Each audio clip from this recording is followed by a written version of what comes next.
Hey everyone, and welcome to The Explainer. Today we're taking a mechanical deep dive into a firearm that's sparked, well, a massive amount of curiosity and debate all over the world. We're looking at the Norinco CF98. You might also know it by its military designation, the QSU-92. So if you're fascinated by the engineering, the history, and just the practical application of modern sidearms, you are absolutely in the right place. We're going to unpack the whole shebang, looking right past the rumors and focusing strictly on the hard data and design. Right off the bat, we gotta address the elephant in the room. In the firearms community, this thing is famously nicknamed the Chinese Glock. But is that actually a fair comparison? I mean, is it just a straight-up clone, or is there a totally unique engineering philosophy at play here? Let's look closely at the mechanics and see if it really lives up to that heavy comparison. Okay, let's dive into this. Here is our roadmap for the explainer today. 1. Origins of the QSZ-92. 2. Unpacking the key features. 3. Why these features matter. 4. Drawbacks and nuances. And 5. Final verdict and legality. Starting with Section 1, Origins of the QSZ-92. So you'll often hear it called the QSZ-92. And yeah, that kind of sounds like a military alphabet soup, but it translates really literally. The Q stands for Qingwu Qi, which means light weapon. S is for shouxiang, or pistol. Z is zidong, meaning automatic. And the 92? That just represents the year 1992, which is when the initial project parameters were finalized. Really straightforward, highly functional naming convention. And when you trace its chronological evolution, the turnaround was honestly incredibly fast.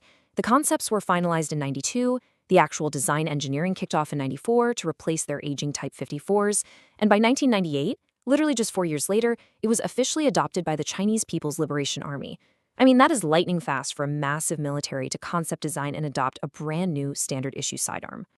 Now, here's where it gets kind of interesting for the global market. There are actually two distinct versions.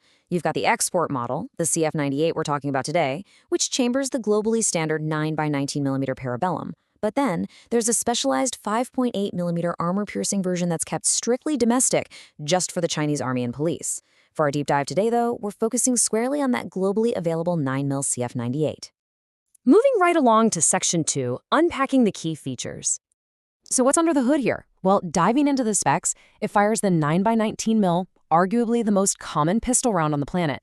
It's got a 111mm barrel, which is about 4.3 inches, giving it an effective range of right around 50 meters. But check out the action. It is a short recoil locked breech system. This is exactly where those Glock comparisons really ignite. But wait, here's the catch. Norinco actually utilizes a rotary barrel locking system to improve accuracy. And they strongly maintain that the internal mechanics are completely their own unique design. It's not just a copy case job.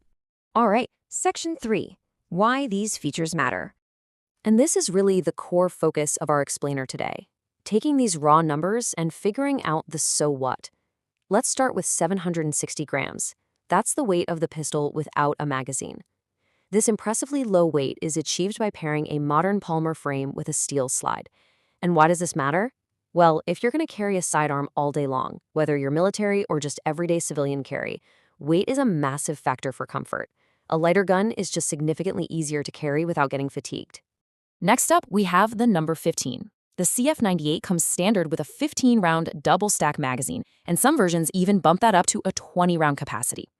In any high-stress or self-defense situation, capacity is absolutely king. Having 15 rounds of 9mm on tap before you even need to think about reloading, that provides a massive tactical advantage and a whole lot of peace of mind. But, of course, carrying a loaded firearm means you need absolute trust in the tool itself. The CF98 builds that trust with 3 distinct layers of safety.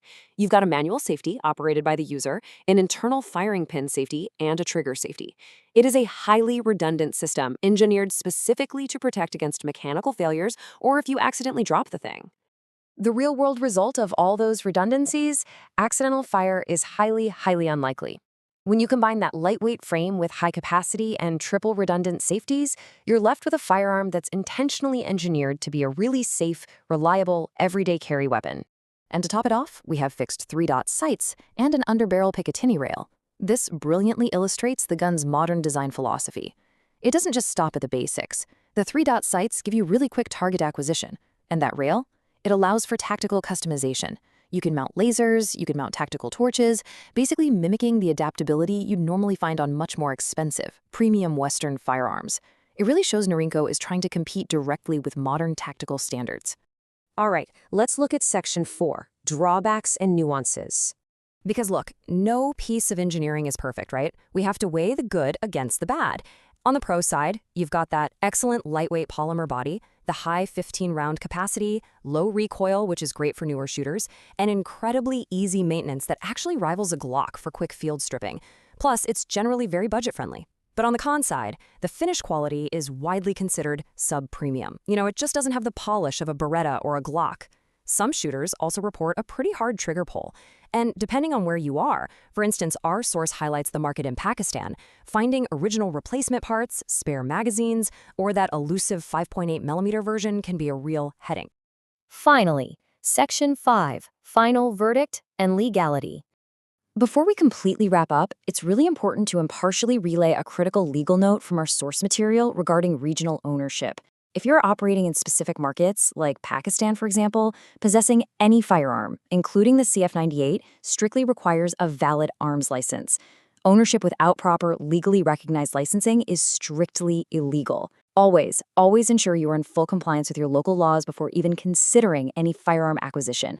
Which leaves us with this final, slightly provocative thought to chew on. We've seen that the CF98 offers an incredibly lightweight polymer frame, a robust 15-round capacity, and a modern tactical design that honestly rivals its Western counterparts, all at a really budget-friendly price point. But it does that with some pretty clear compromises in its finish and trigger refinement. So, does that blend of high utility and low cost earn it the title of the Chinese Glock in your mind? Or do the rougher edges hold it back? That's really for you to decide based on the data. Thanks so much for joining me on this explainer, and keep questioning how the things around you are built.